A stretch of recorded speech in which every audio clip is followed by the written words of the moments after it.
Kwa jina naitwa Benedict Yaule, ni goalkeeper Mbao FC. Ule mchezo wenu dhidi ya Yanga pale CCM Kirumba, ilisemekana kwamba kuna ushirikina ulitumika. Baada ya kutolewa vitu fulani pale kwenye goli, ulidondoka chini. Kuna nini kilitokea? Hapana, ile ilitokea ni kwamba Busu mchezaji wa Yanga alinipiga kidogo. Alinigusa ndio Nomanga. Pata maumivu nikadondoka chini, lakini pale golini hamna chochote. Zaidi sisi tunacheza na mind yao kwamba tulikuwa tunaonyesha kwamba kuna kitu ili wenyewe waweze kupanic.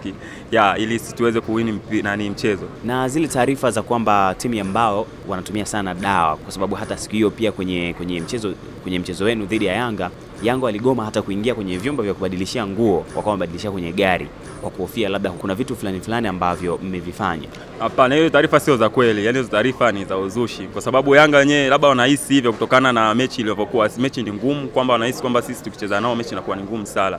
Hapana, kumbe ile ni uwezo tu, mazoezi, watu wanajituma kwenye mechi, ndio maana inakuwa hivyo. Lakini hamna imani za kishirikina, hamna kwenye mpira. Zaidi ni mazoezi na kujituma. Kuna vitu gani pia ambavyo haukupendezwa navyo kabisa kwenye mchezo wenu dhidi ya Yanga pamoja na Mbao? Kitu ambacho tukifurahia kwenye mechi ya Yanga ni pale ambapo wachezaji wa Yanga ni wanacheza mpira wa kibabe, yani mpira ambao ni wa force, wanapiga mtu yani kutoka kula bakosa, yani wanafanya ujanja ili kutoa mchezoni. Na mechi ya Simba kitu ambacho sikukifurahia ni kwamba jinsi referee alivyokuwa anawabeba. Ndio mpaka dakika ya mwisho kwamba ameona hakuna uwezekano wa Simba kushinda ile mechi.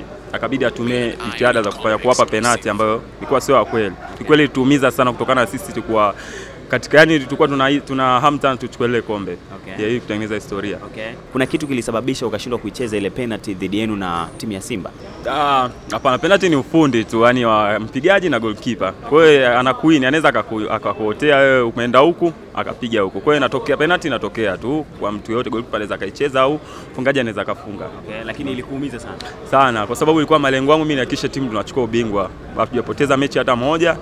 Ndio ilikuwa malengo yangu, tuchukue ubingwa ili tutengeneze historia. Kazi yangu ni kukuhabarisha. Jiunge na ripota wako Millard Ayo na upate habari zote. Install app ya Millard Ayo inayopatikana kwenye Android na iOS kwa jina hilo la Millard Ayo. Utapata notification kila mpya inapoingia, kuanzia za mastaa, siasa, michezo na mengine ya dunia.